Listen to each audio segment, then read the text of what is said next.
Hi everyone, thanks so much for joining me today. Today I'm going to be showing you how to do this very fun melt and pour project. You'll notice, of course, it is all hearts, so it's very appropriate for this time of year, but come on, let's be honest. Everybody loves to get handmade soap any time of the year, and hearts are always appropriate. Because of the multiple steps involved, we have two types of embeds. It is an intermediate melt and pour project, so if you've never made melt and pour before, don't worry, it's super simple. Go back and watch our first beginner videos on how to make melt and pour soap before tackling this project. And one more caveat, we are going to be making these embeds ahead of time using the Bramble Berry interlocking column molds, which are fantastic, but it does mean that you need probably an extra 4 hours for these to sit before you get to make the body of the soap. So make sure you plan your time appropriately. So speaking of embeds, let's go ahead and get started on those right now. Our first step is to melt the Bramble Berry Clear Melt and Pour Base. Now, melt and pour base is fantastic to work with because it is a pre-made soap base already. And so you really don't have to do anything besides melt it down in the microwave. I like to melt mine slowly and gently in 30-second bursts in the microwave to ensure it doesn't scald and doesn't burn. In addition to that, you really want to chop this up kind of in 1 inch by 1 inch squares and cubes because that helps the entire project melt down more easily. Now, melt and pour soap is a traditional type of soap, but it has added humectants in the form of glycerin that help it remelt down easily in the microwave. In addition to that, it has a little bit of added ingredients that also help keep the clarity. So when you melt this down, it stays clear, and it also really shows off glimmer and shimmer and shine if you're using micas or glitters. So Clear Melt and Pour Base has a lot of different uses that you can do for your finished soap. But really, the best part about melt and pour soap is it's ready to use right away. There's absolutely no cure time, and you can use it with children. My kids that are very young love to make soap with me. Now that this is all chopped up, I'm just going to put it in the microwave and melt it on 30-second bursts. And in between each 30 seconds, I'm going to also stir to make sure everything melts down cleanly and easily. Now that our 32 ounces of Clear Melt and Pour Base is melted, it's time to put in our fragrance, and I'm fragrancing the entire thing. I'm using Bramble Berry Fragrance, which is from our 20th anniversary collection, as well as our color blocks from the 20th anniversary collection. It smells so good. It's very fruity, very berry, and well, everything that really espouses kind of brambleberry in a bottle to me. I'm using just about 0.5 ounces to 0.75 ounces for this fragrance, and with the Clear Melt and Pour Base, I'm just going to go ahead and stir until it's totally clear and not cloudy at all. If it's cloudy, it means the fragrance oil hasn't fully incorporated in. And what happens when that happens? Well, it'll pockmark your molds, which is something you definitely don't want. Now that I have this all fragrance, I'm just going to take off right about 4 ounces of this soap and put a little bit of the blush color block in from Brambleberry. And the color block has been fully mixed already, so it's really easy to use. The way you use the color block is you just shave off little bits of the color block, so that way you can just drop it right into the soap and it melts easily and cleanly down. And color blocks are sort of an art versus a science. What you see is what you get. So you can always add more color block, but you can't take it out. So start with a very little bit and just stir it in. And what we're looking for is the heat of the melt and pour soap that's already been melted to melt the color block. Don't worry if it's not melting it. You can always stick this back in the microwave for about a 10-second burst. You don't want to do too much because you don't want that fragrance and that soap base to boil. So this is Brambleberry's mini heart column mold, and it uses this really cool interlocking mechanism so that it doesn't leak out the sides.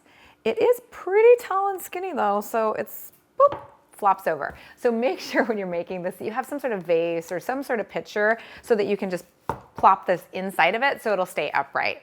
I'm just gonna go ahead and use this kind of regular water jug to do that with. And so you put this in there, you make sure that it's fully locked and ready to take your soap. And then I notice a little bit of bubbles on the top of this.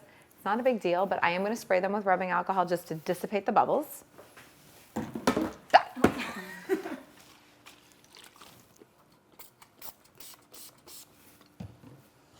And then you pour this slowly and gently into the column mold. And you might have a little bit left over, but it's better to have a little bit left over than not have enough.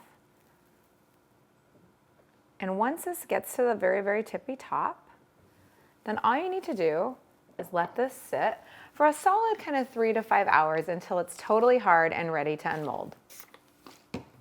And now it's time to make our darker, larger heart. And for this color, we're using the Blackberry color block from Bramble Berry's 20th anniversary collection.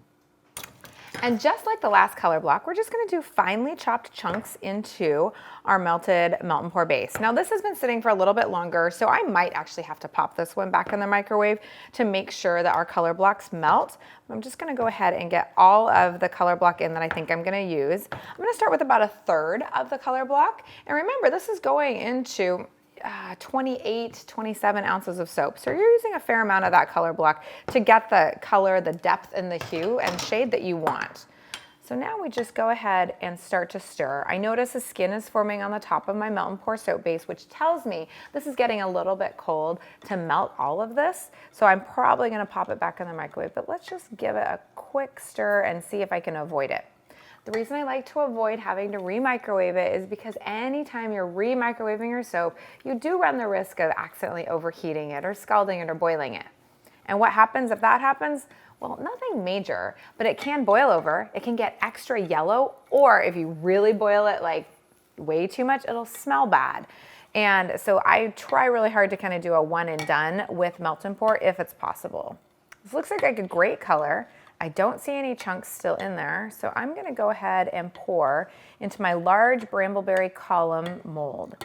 Just like the smaller one, it does use an interlocking system, so we're gonna wanna check to make sure that it's fully locked in, no leaks, and just like the other column mold, it doesn't really stand on its own. So once you make it, you're gonna want to have something to kind of prop this up against or prop it in between. So I like to prop it against a wall between a book to let it sit.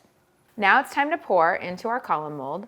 It is fully locked in, and this looks so pretty when it's pouring. It looks like, I don't know, molten, some sort of molten metal, if there was a metal that was this color. And obviously I misjudged how much soap I needed because we're a little short, which is actually fine.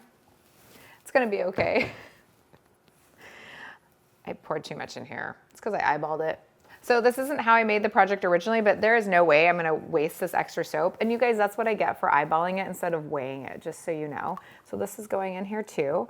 And the dark color is going to end up overcoloring that lighter color anyways. So now that this is done, a little bit of rubbing alcohol on the top to get rid of any bubbles. And I am just gonna place this back there. I'm gonna prop it against the wall with a book to make sure it can sit for 4 hours undisturbed. Obviously I made these ahead of time, but before I get started, I'm just gonna do a little bit of prep work, gonna do a little bit of cleanup. These scrapers are great for getting melt and pour soap off, done and done. Then just go ahead and slowly and gently unmold this. I love how easy these are to unmold. When they do come out, they do require just a little bit of cleanup. And so there's a couple ways you can do the cleanup. You could just smooth it out with your fingers. Sometimes like here, I can easily smooth that out. Or you can take a cleanup tool and just kind of shave down. I find that to be really easy. If you're really good with knives, you could also use a knife if you didn't have a cleanup tool. So, but the main thing is you want to get the seams and make sure they're all completely clean. So when they go into your other bar of soap, you don't have any little stray kind of stragglers here. And now we just need to cut this to fit. So just flip this upside down, and this is almost perfect. I'm just gonna cut right here and check to make sure that this will actually fit in easily, and it won't. So we'll do that again. Take another little bit off so that this fits in easily. Perfect. Now let's take our big column mold and peel this down. Gorgeous. Definitely a little bit of cleanup to do here though, because as good as this interlocking mechanism is, it still allows for just a little bit of that hot soap to kind of come out. So I'm going to use the knife to get the big part off. And then if I need to, I'll use the cleanup tool. But that did it pretty well. Just shaving it down, making sure that it's clean. Then we have this right here. And so there's a couple different ways to get this off. I'm going to use the cleanup tool to get this off just because it's a little bit finer and I'm not able to get the tip of the knife in. And I should turn that towards the camera so you guys can see my work.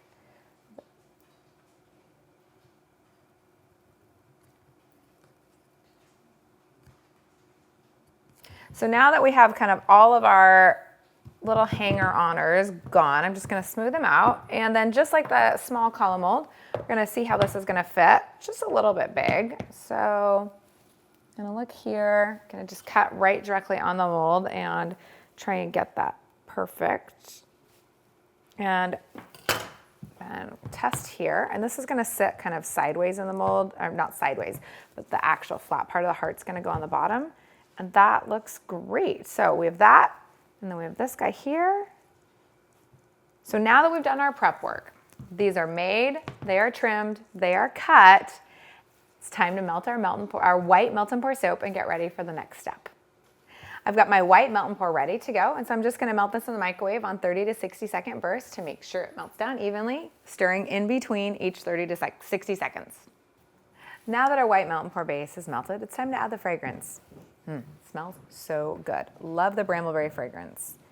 And we're using just about 0.5 ounces to 0.7 ounces in the soap base. And temperature matters because we are using embeds. So once this is fully incorporated in, I'm gonna check the temperatures. I'm really going for 140 and below, especially for this larger one. It can handle just slightly higher temperatures than the smaller embed, but it really can't do much above 140, 142-ish. I'm at about 166 right now, so I'm just gonna keep stirring and wait a few minutes until I can pour this. Okay, this has cooled down just about enough that we can add our first heart. So with this heart, we're going to put it in the mold, and we're just gonna go ahead and put it down on its side gently. And then we're gonna spray with some rubbing alcohol. I'm gonna leave just a little bit of room right here so that the soap can go on both sides. And also I'm gonna need enough room that I can put this guy in. So just be looking at that and thinking about that while you're doing your placement of your big first heart. A little bit of rubbing alcohol just to break up any surface tension, but since this soap is fresh, I'm not too worried about the soap not adhering properly. And then pour gently down into the base of the mold, and we're gonna let it come up because we're kind of layering a little bit, and then pour down the other side. And so you'll notice there's not that much of the soap sticking out of the white. We're gonna let it just kind of layer up and harden though, so this will suspend on it. Of course, we want to spray with just a little bit of rubbing alcohol to make sure there's no bubbles on the surface of that first layer. And now we wait. This is just a little bit harder right now. It's not gonna fully suspend a layer, but it'll be pretty good. So what I'm gonna do is just kind of place my embed in, and I'd actually like this to stick out a little bit. So if I'm lucky enough, it will. I just don't want it to end up touching the soap underneath. So I want it to stick out just a little bit. So I'm gonna spray just a little bit of rubbing alcohol to make sure the layers adhere. Give this one quick stir. I'm gonna pour gently and carefully with this white soap and just kind of fill in the extra.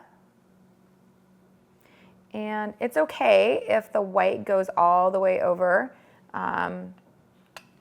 So right now I can either push this all the way in, or I can just have some of it coming out. So some of the soap slices would have it coming out, some of it not. I think I might try and push it in. And my dream of having it stick out the top is now dead, but remember, it's soap. No one's gonna know that was the original idea. Now that this is all done, ideally, you're gonna wanna give this until overnight before you cut it, so keep that in mind. I'm just gonna gently move it out of the way because of course I have a block that I made earlier, so I can cut it for you so you can see how cute this soap is when it's all done. All right, now that this is all hardened up, and obviously I made this earlier, it takes a solid 5 to 7 hours to harden up.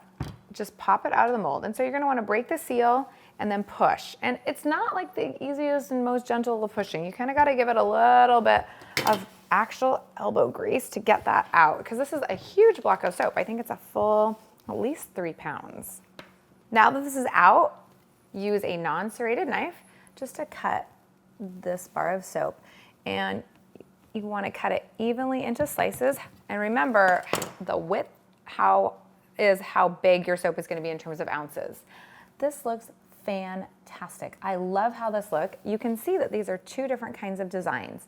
And so this one, this first layer sat long enough to suspend this bar so it was sitting out. This layer was just like the one I just kind of made where I pushed the soap all the way in. So keep that in mind. You have 2 different design options when making this batch of soap. So I'm just gonna go ahead and keep cutting, and thanks so much for watching. If you liked this video, give it a thumbs up below and be sure to subscribe to our channel so every single time a new video comes out, you get notified. When you're posting about your creations on social media, make sure to hashtag them Bramble on so that we can see what you're making. Get really inspired by the awesome ideas that you have coming out of your soap studios. Until next time, you guys, happy soaping.